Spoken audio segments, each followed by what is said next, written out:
শীত মৌসুমে লবণ উৎপাদন কম হলেও বসন্তের দক্ষিণা হাওয়ার সাথে সাথে বৃদ্ধি পাচ্ছে কক্সবাজারের পেকুয়ায় লবণের চাষ। তবে উৎপাদন মৌসুম শুরু হলেও ন্যায্য মূল্য পাওয়া নিয়ে শঙ্কায় দিন পার করছেন লবণ চাষিরা। চাষিদের অভিযোগ, উৎপাদন খরচ থেকে কম দামে বিক্রি করতে বাধ্য হচ্ছেন তারা। লোকসানের ভয়ে মাঠে নামতে সাহস পাচ্ছেন না অনেকেই। যারা প্রস্তুতি নিয়েছেন তাদের মধ্যেও দেখা দিয়েছে উৎকণ্ঠা। ব্যবসায়ীরা বলছেন, খাবার লবণ আমদানি ও সিন্ডিকেটের কারণেই তৈরি হয়েছে এই পরিস্থিতি। সাম্প্রতিক সময়ে 1 লাখ টন অপরিশোধিত লবণ আমদানির সিদ্ধান্ত নিয়েছিল সরকার, যা এই খাতকে নতুন করে সংকটে ফেলে। তবে কৃষকদের আন্দোলনের মুখে সরকার লবণ আমদানির এই সিদ্ধান্ত প্রত্যাহার করেছে।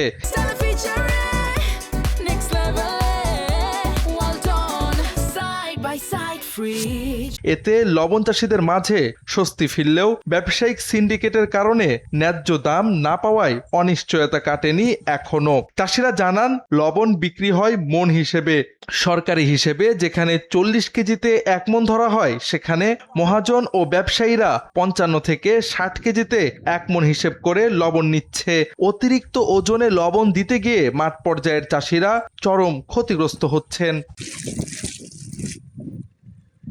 চাষিরা বলছেন, মন প্রতি 300-350 খরচ হলেও সিন্ডিকেটের কারণে দাম মিলছে 150 থেকে 200 টাকা। ফলে ফলন ভালো হওয়ার পরও হতাশায় ভুগছেন অনেকেই। লোকসানের ভয়ে কেউ কেউ বন্ধ করে দিয়েছেন লবণের উৎপাদন। অনাবাদিও রয়েছে অনেক জমি। আর লবণ সার্চিং করতে 1 মণ দাম 300 থেকে 350 টাকা খরচ করে। এই লুনি না আর এখন বেচা যাচ্ছে 200 টাকা। 200 টাকা বেশি আর আইলেরও দাম দিন রে, কাগজেরও দাম দিন, খাজানাও ঠিক মতো দিন রে। এখন নিজেও চলে নিতে পারি।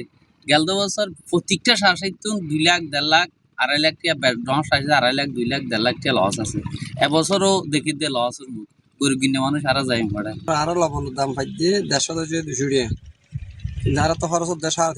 বিসিকের তথ্য মতে এই মৌসুমে 69,198 একর জমিতে পুরোদমে শুরু হয়েছে লবণ উৎপাদন, যা চলবে চলতি বছরের মে মাস পর্যন্ত।